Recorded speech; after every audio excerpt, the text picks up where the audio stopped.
নমস্কার, আমি প্রিয়াঙ্কা বকুলাস ভিলেজ কুকিংয়ে আপনাদের সকলকে স্বাগত জানাই। আজকে আবারও চলে এসেছি নতুন একটা রেসিপি নিয়ে। আজকে আমি আপনাদের বানিয়ে দেখাবো দই কাতলা। তো চলুন রান্নাটা শুরু করা যাক। তো দই কাতলা বানানোর জন্য আমি এরকম সাইজের কাতলা মাছ নিয়ে নিয়েছি। কাতলা মাছটাকে ভালোভাবে ধুয়ে পরিষ্কার করে নিয়েছি। এবারে নুন হলুদ মাখিয়ে নেব। দিয়ে দিলাম হলুদ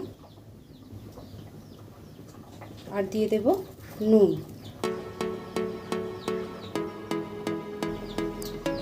আর একটু দিয়ে দেব সাদা তেল। এবার খুব ভালোভাবে মাছের নুন হলুদ তেলটা মাখিয়ে নেব।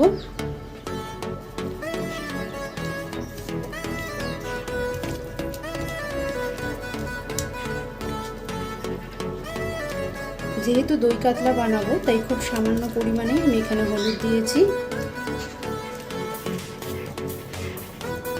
এবার এটাকে 10 মিনিটের রেস্টে রেখে দেব।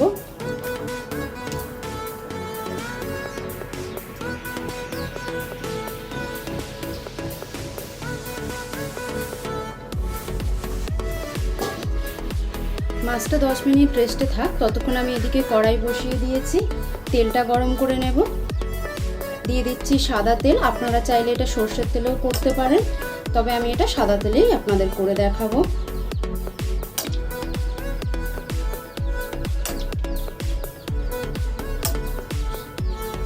তেলটা গরম হতে থাক।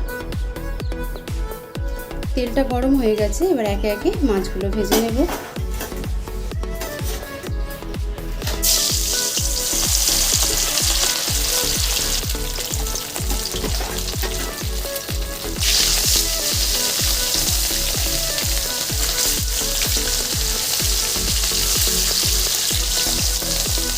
এখানে কিন্তু মাছটা বেশি কড়া করে ভাজতে হবে না, খুব হালকা করে এপিট ওপিট করে ভেজে নেব। এক পিঠ ভাজা হয়ে গেছে, অপর পিঠটা উল্টে দেব।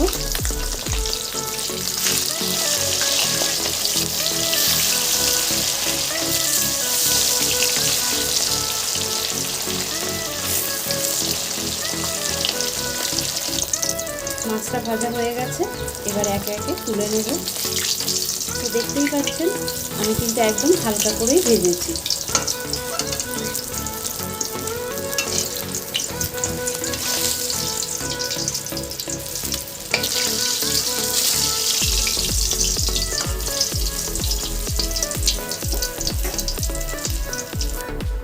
তো দেখতেই পাচ্ছেন মাছগুলো আমি খুব হালকা করে ভেজে নিয়েছি। প্রথমেই আমি একটা পেস্ট তৈরি করে নেব। পেস্ট তৈরি করার জন্য আমি নিয়েছি এখানে কাজু বাদাম, পোস্ত আর মৌরি। এটার খুব সুন্দর একটা পেস্ট আমি তৈরি করে নেব। খুব সামান্য পরিমাণে জল দিয়ে পেস্টটা করে নেব। পেস্টটা আমার তৈরি হয়ে গেছে, এবারে রান্নাটা শুরু করব।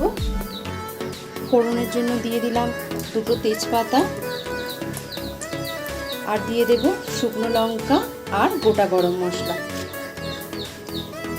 একটু হালকা করে ভেজে নেব।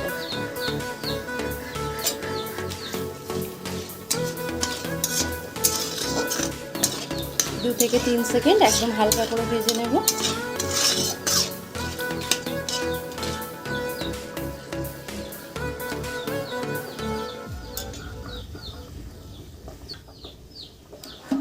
এবারে দিয়ে দেব পেঁয়াজ বাটা।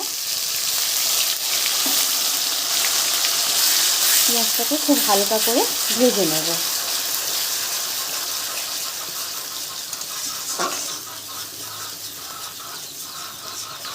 এটা একটু সময় নিয়ে ভাজতে হবে। পেঁয়াজের কালারটা আসতে শুরু করেছে, এবার এখানে দিয়ে দেব বেটে রাখা কাঁচা লঙ্কা আর আদা রসুন বাটা।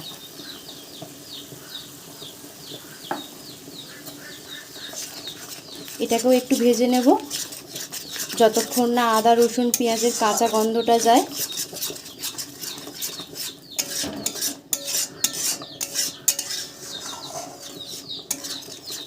দেখতেই পাচ্ছেন মশলাটা থেকে তেল ছেড়ে দিয়েছে। এবার এখানে আমি দিয়ে দেব স্বাদ অনুযায়ী নুন, জিরে গুঁড়ো,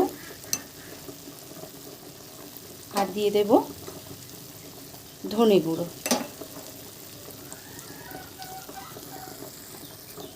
এবার একটু কষিয়ে নেব।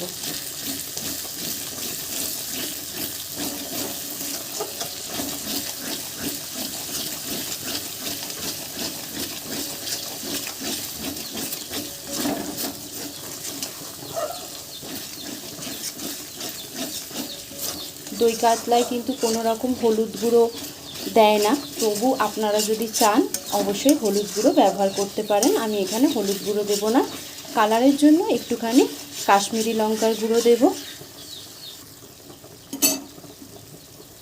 খুব সামান্য পরিমাণে কাশ্মীরি লঙ্কার গুঁড়ো দিয়ে দিচ্ছি।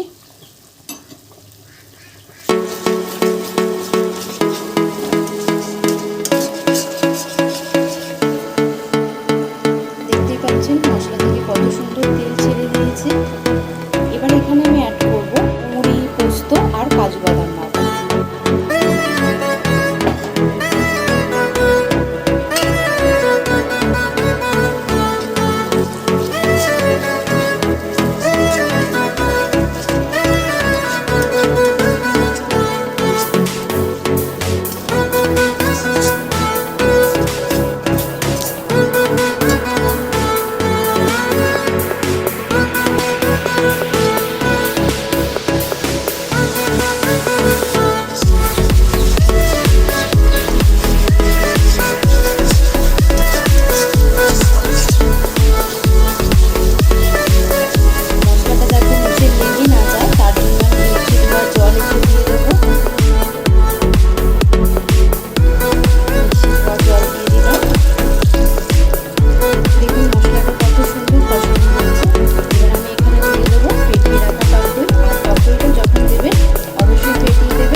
পেজটা অবশ্যই ফলো করে দেবেন।